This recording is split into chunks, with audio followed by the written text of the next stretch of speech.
La carta de Santiago, capítulo 1.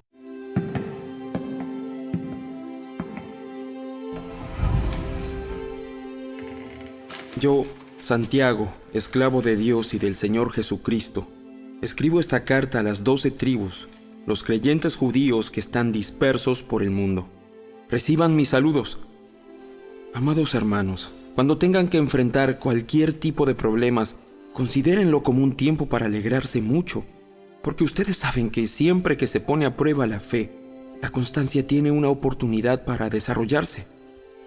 Así que dejen que crezca, pues una vez que su constancia se haya desarrollado plenamente, serán perfectos y completos, y no les faltará nada. Si necesitan sabiduría, pídansela a nuestro generoso Dios, y Él se las dará, no los reprenderá por pedirla. Cuando se la pidan, asegúrense de que su fe sea solamente en Dios y no duden, porque una persona que duda tiene la lealtad dividida y es tan inestable como una ola del mar que el viento arrastra y empuja de un lado a otro. Esas personas no deberían esperar nada del Señor. Su lealtad está dividida entre Dios y el mundo y son inestables en todo lo que hacen.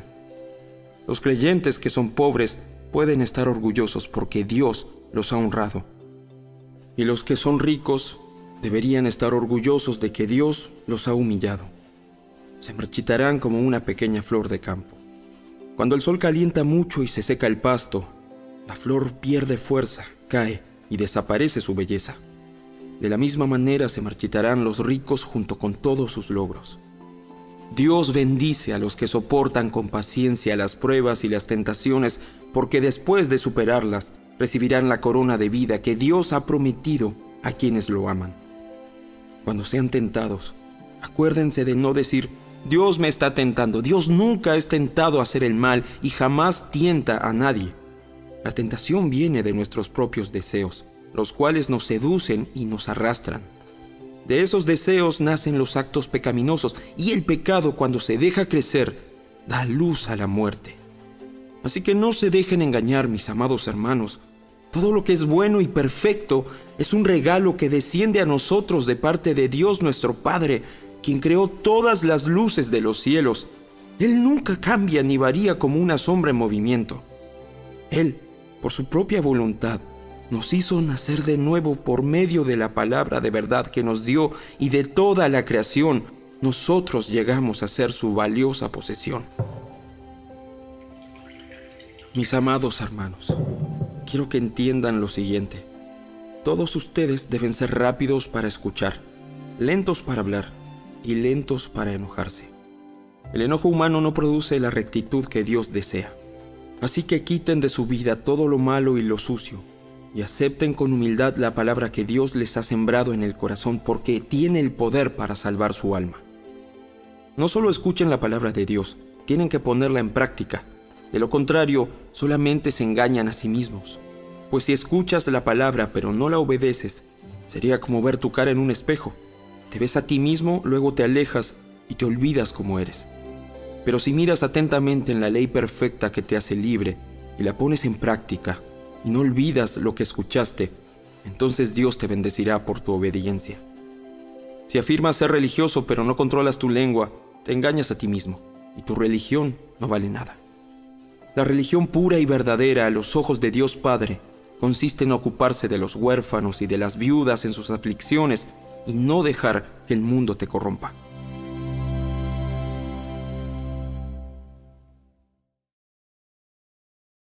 Capítulo 2.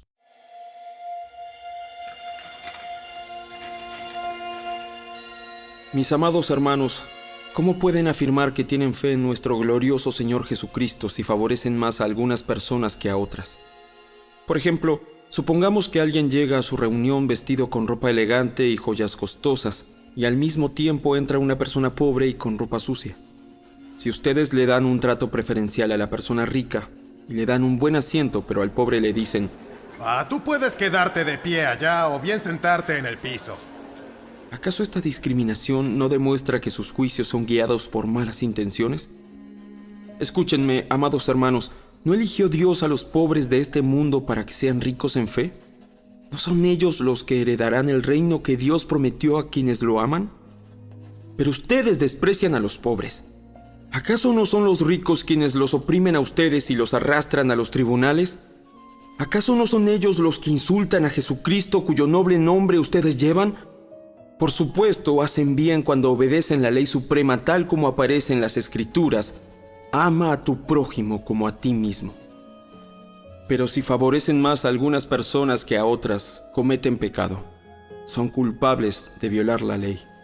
Pues el que obedece todas las leyes de Dios menos una es tan culpable como el que las desobedece todas. Porque el mismo Dios dijo: No cometas adulterio. También dijo: No cometas asesinato.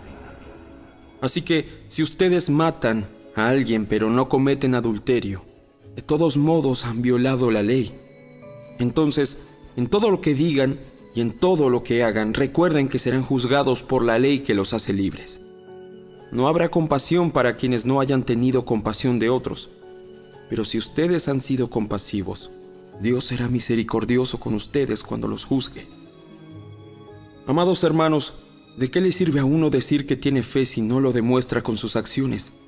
¿Puede esa clase de fe salvar a alguien?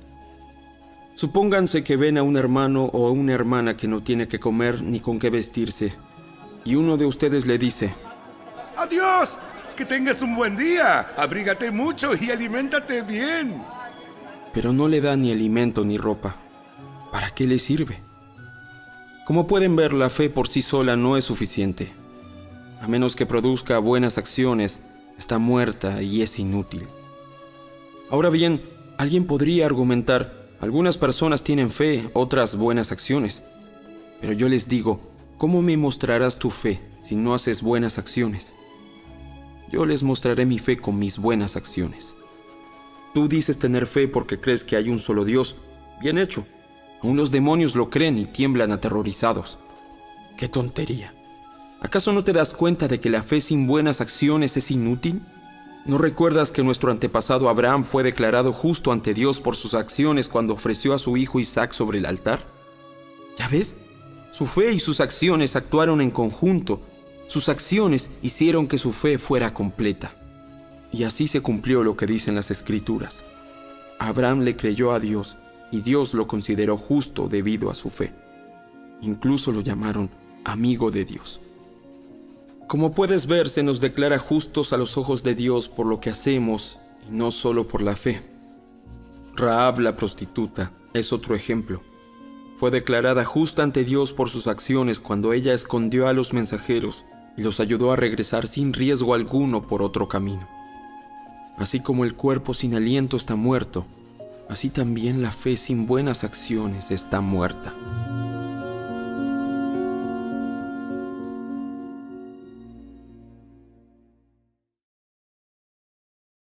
Capítulo 3.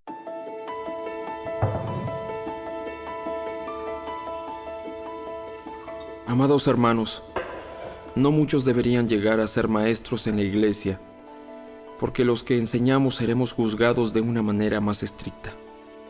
Es cierto que todos cometemos muchos errores, pues si pudiéramos dominar la lengua, seríamos perfectos, capaces de controlarnos en todo sentido. Podemos hacer que un caballo vaya a donde queramos si le ponemos un pequeño freno en la boca. También un pequeño timón hace que un enorme barco gire a donde desee el capitán, por fuertes que sean los vientos. De la misma manera, la lengua es algo pequeño que pronuncia grandes discursos. Así también una sola chispa puede incendiar todo un bosque. De todas las partes del cuerpo, la lengua es una llama de fuego. Es un mundo entero de maldad que corrompe todo el cuerpo. Puede incendiar toda la vida porque el infierno mismo la enciende.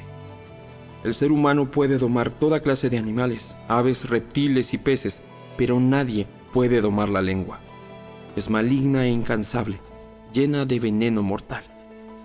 A veces alaba a nuestro Señor y Padre y otras veces maldice a quienes Dios creó a su propia imagen. Y así, la bendición y la maldición salen de la misma boca. Sin duda, hermanos míos, eso no está bien. ¿Acaso puede brotar de un mismo manantial agua dulce y agua amarga? ¿Acaso una higuera puede dar aceitunas o una vid higos? No, como tampoco puede uno sacar agua dulce de un manantial salado.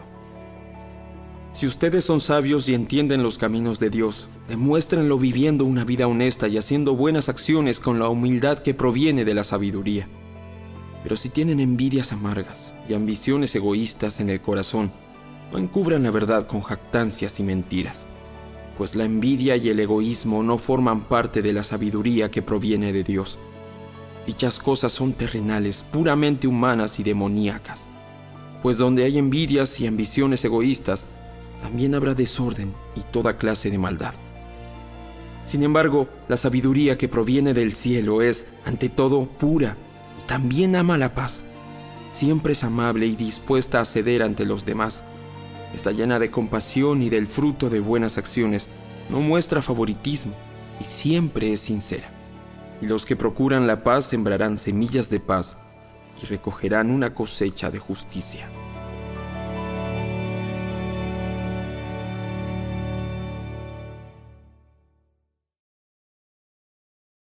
Capítulo 4.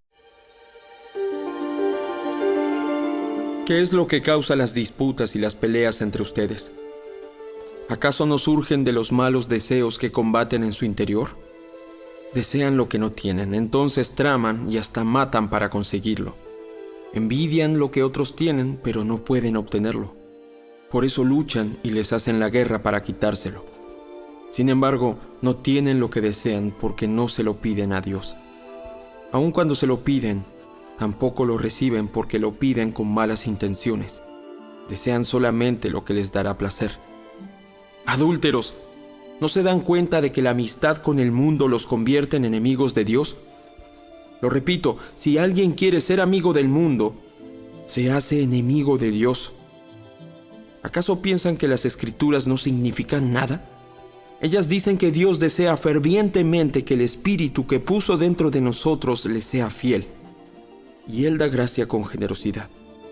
Como dicen las Escrituras, Dios se opone a los orgullosos, pero da gracia a los humildes. Así que humíllense delante de Dios, resistan al diablo, y Él huirá de ustedes. Acérquense a Dios, y Dios se acercará a ustedes. Lávense las manos, pecadores, purifiquen su corazón, porque su lealtad está dividida entre Dios y el mundo. Derramen lágrimas por lo que han hecho, que haya lamento y profundo dolor, que haya llanto en lugar de risa y tristeza en lugar de alegría. Humíllense delante del Señor, y Él los levantará con honor. Amados hermanos, no hablen mal los unos de los otros. Si se critican y se juzgan entre ustedes, entonces critican y juzgan la ley de Dios. En cambio, les corresponde obedecer la ley, no hacer la función de jueces. Solo Dios, quien ha dado la ley, es el juez. Solamente Él tiene el poder para salvar o destruir. Entonces, ¿qué derecho tienes tú para juzgar a tu prójimo? Presten atención, ustedes que dicen, hoy o mañana iremos a tal o cual ciudad y nos quedaremos un año. Haremos negocios allí y ganaremos dinero. ¿Cómo saben qué será de su vida el día de mañana? La vida de ustedes es como la neblina del amanecer. Aparece un rato y luego se esfuma. Lo que deberían decir es, si el Señor quiere, viviremos y haremos esto o aquello. De lo contrario, están haciendo alarde de sus propios planes pretenciosos y semejante jactancia es maligna. Recuerden que es pecado saber lo que se debe hacer y luego no hacerlo.